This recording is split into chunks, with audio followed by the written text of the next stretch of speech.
Hey everybody, it's John Lone King, and welcome to my next episode of From Profits to Properties, where I help advise business owners on tactics and techniques to help grow their business and build their profits, and then help you in turn how to take those profits and turn them into long-term wealth through owning properties. Whether it's your primary home, buying a rental property, or buying a portfolio of rental properties, I'm here to guide you through every part of that process. So let's get started with today's topic.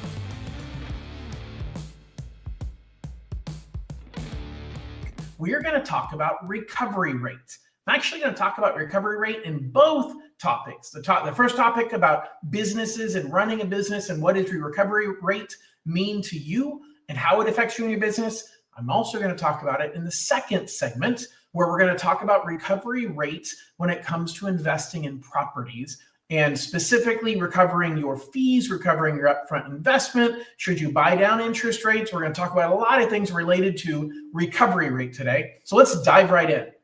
First of all, from a business perspective, really from a life perspective, recovery rate is something really, really important to pay attention to. What I'm talking about here is your recovery rate when it comes to reacting or responding to news, good or bad. Recovery rate is your ability to stay focused on what you need to be focused on without letting external emotions, even internal emotions, but external factors drive your emotions. So let me give you an example. Maybe you get really, really good news and you say, oh my gosh, I just landed the biggest contract I've ever landed. I've got the best client that I ever expected to have. And now everything is great. And you spend the next 30 days just kicking back and saying, man, I'm loving the fact that I landed this client, but you're no longer prospecting. You're no longer focused on bringing in new business. And depending upon the life cycle of your business, that could kill you. I see that in the mortgage and real estate business all the time. You've got somebody that's starting out in the industry and they're just getting their feet wet and they've got a deal or two and they're so excited and so happy about getting those deals, and they focus 100% of their energy and attention on the transactions in front of them, the clients in front of them. And that's great, but it's likely unnecessary. You end up focused too much on the good, everything is fantastic, and you end up missing the reality of I've got to keep prospecting. I've got to keep focused on getting my next clients. The same thing can happen when you get bad news. Maybe you have a client that canceled their contract with you. Maybe you had an employee who quits. Maybe something bad happened. Your equipment goes down, and you can choose to dwell on that, or you can choose to move on. Sometimes you have to pause and make sure you learn the lesson. Okay, so a wise person once taught me, never ever lose the lesson. So I'm not talking about losing the lesson. I'm not talking about ignoring the bad thing that happened and just moving on and pretending it never happened. But what I am saying is increase your focus on your recovery rate and decrease the amount of time that it takes you to get back to normal. Here's the thing. Another different wise person told me, a coach a long time ago, said, things are never as good as they seem, and they're never as bad as they seem. And the challenge here is that people, when they have a long recovery rate, they dwell on how good something is for way too long, or they dwell on how bad something is, again, for way too long. And so the key is figuring out, how do I get past it quickly? Well, let's get into some strategies. First and foremost, when good things happen, celebrate. As a matter of fact, I strongly encourage you and your team, if you have one, to set a regular celebration point. Put something in your business that says, if this happens each month, we're going to celebrate. Now you've got an opportunity to look forward to a win. You've got an opportunity to set a benchmark that says, you know what?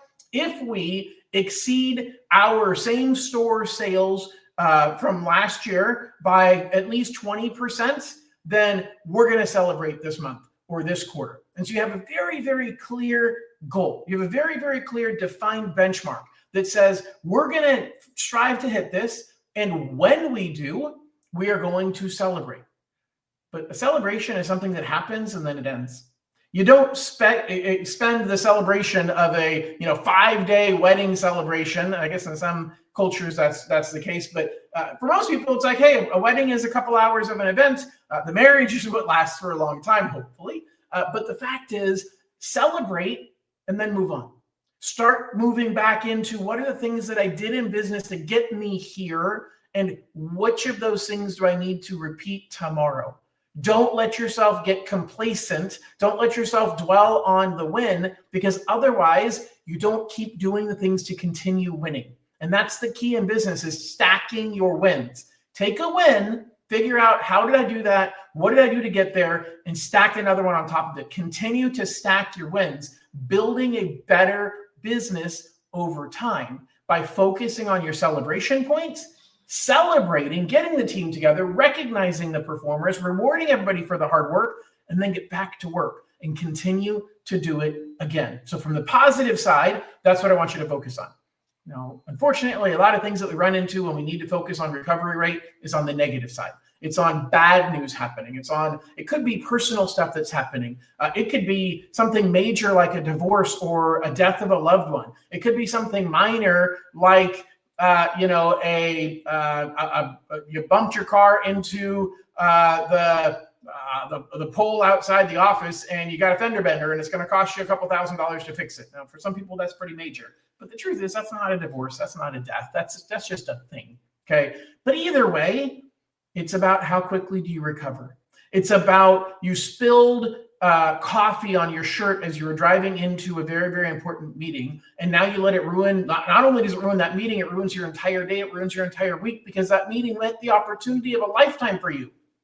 You've got to put things into perspective. You've got to be able to move through something. Doesn't mean you get over it. Doesn't mean you get past it, but you work through it. I was taught a long time ago that problems are going to come up. We're going to have problems at home. We're going to have financial problems. We're going to have things that are going to happen in our business that are going to be bad problems. And we can let that consume us. We can let it overtake us and cause you to not focus on the things that you need to do in business. But now instead of having one problem, you have two, because now you're not doing well in business. So you end up with the position where you say, gosh, I had this loss of a family member and I rolled up into a ball and I sat in the corner of my room and I didn't move for 6 months. And that's a major life event. That's a major challenge in losing a loved one.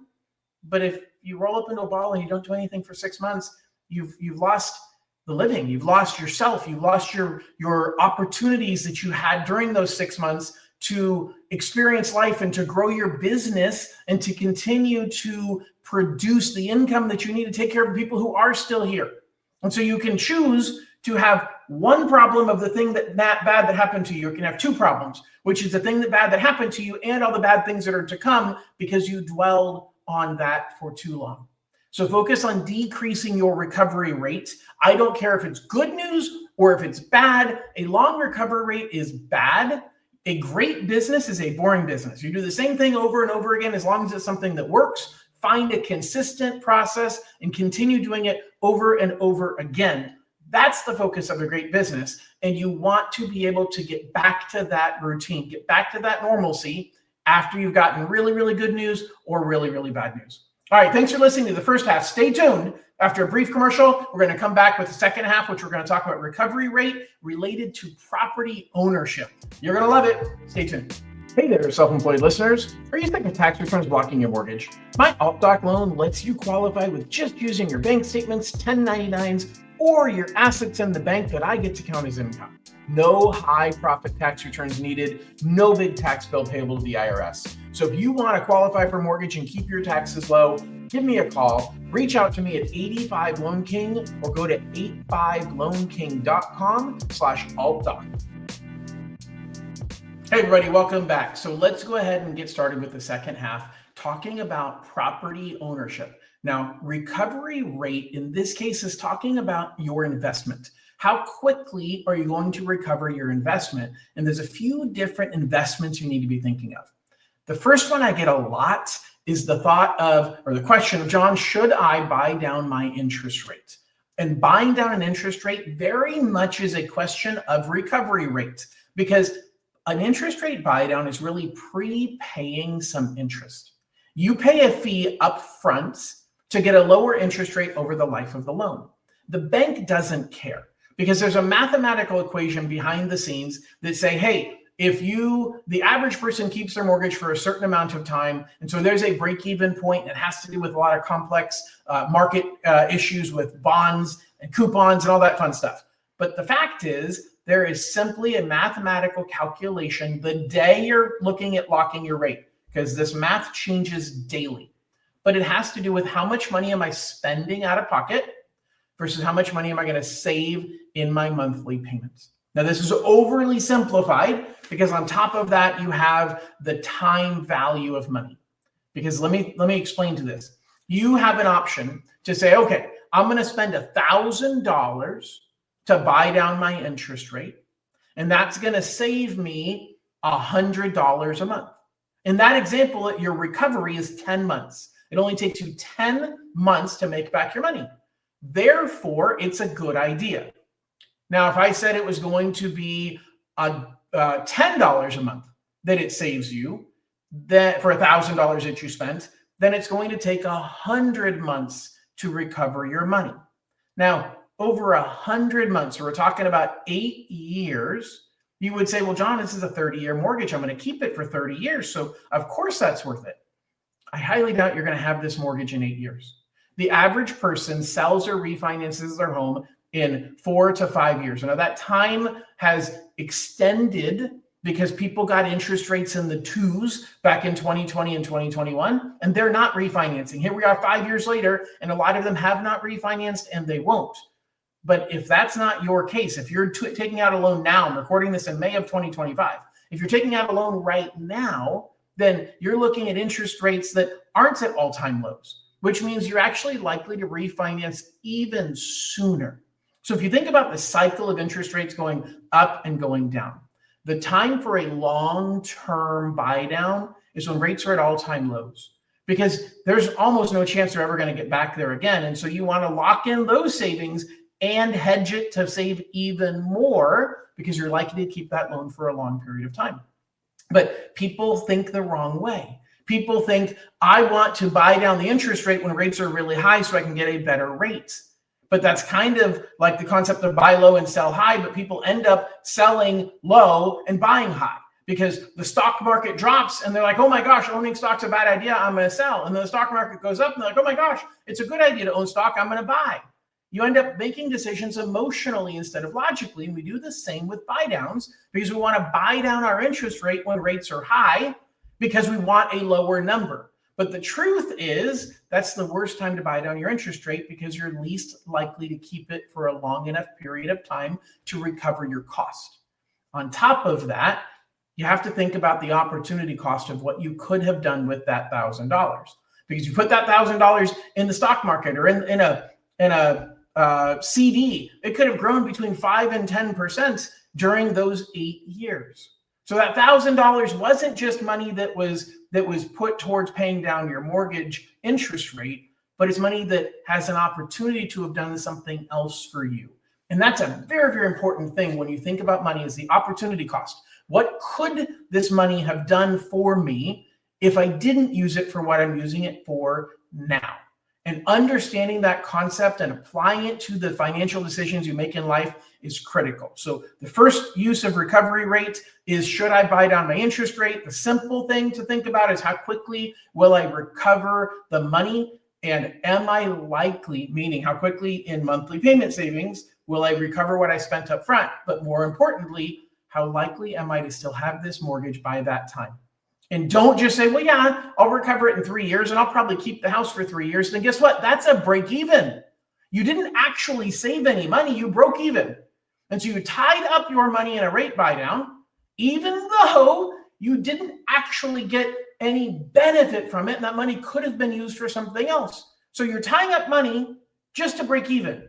You would have been better burying it in the backyard in the dirt. Like it would have been the same. So be careful about making decisions simply about breaking even. You want to make your financial decisions about how much can you make on the money that you are investing, not how can I figure out how to break even. So that is one of the biggest things when it comes to recovery rate is how quickly are you recovering your interest rate buy down. Recovery rate also has to do with the return on investment when it comes to buying investment properties. So there's two basic strategies of buying investment properties. You're buying them for cash flow or you're buying them for appreciation. Now, if you're buying a home for cash flow, it means you're buying something right now that is going to provide you more income each month than what your monthly payment is. But remember, you had to put a decent sized down payment on there. Any property, anywhere with cash flow, if you put a big enough down payment. So you have to think about the opportunity cost of what could that money have been used for otherwise. You could buy a house in California that's a $750,000 home that generates $3,500 a month in rents. Or you can buy 3 homes at $250,000 a piece in the Midwest, and they're going to generate more rent combined than what you're making. They might generate $2,000 a month in rents for each home at $250,000 in the Midwest. So you're actually you're making $6,000 a month in rents on those 3 $250,000 homes, compared with having one home at $750,000 that makes $3,500 in rent. So your $3,500 versus your $6,000. But the properties in the Midwest won't appreciate as fast. Generally speaking, the properties on the coastal states appreciate faster. So if you're buying for appreciation, you're trading cash flow, you're giving up the opportunity for more cash flow. But guess what? You have to think about, am I losing money, and can I afford to lose money on this? Some people go into it saying, I'm okay with that because I'm making enough money elsewhere that I'm looking at this in the long term. I'm going to recover my money over time through appreciation, through depreciation, and the write-off I get on my taxes, through the fact that I've got multiple investments in different places. And this is just one more way of diversifying my portfolio. There's lots of different ways to look at this, but you have to think through the math. And most importantly, you have to have an advisor that helps you think through that math. So if you need somebody to sit down with and talk about it, I am happy. I'm interviewing for that job, and I would love the opportunity to talk with you about your recovery rate when it comes to your investments in real estate, and what's the best way to use your money. Where should you pull that money from? What's the cost of that money, and what's the opportunity cost of that money as well? Thanks so much for listening. Remember, I'm here to take care of you and guide you through the process as you're looking to take you from building more profits to gaining more properties. Thanks, and have a wonderful week, and we'll talk to you soon. Bye-bye.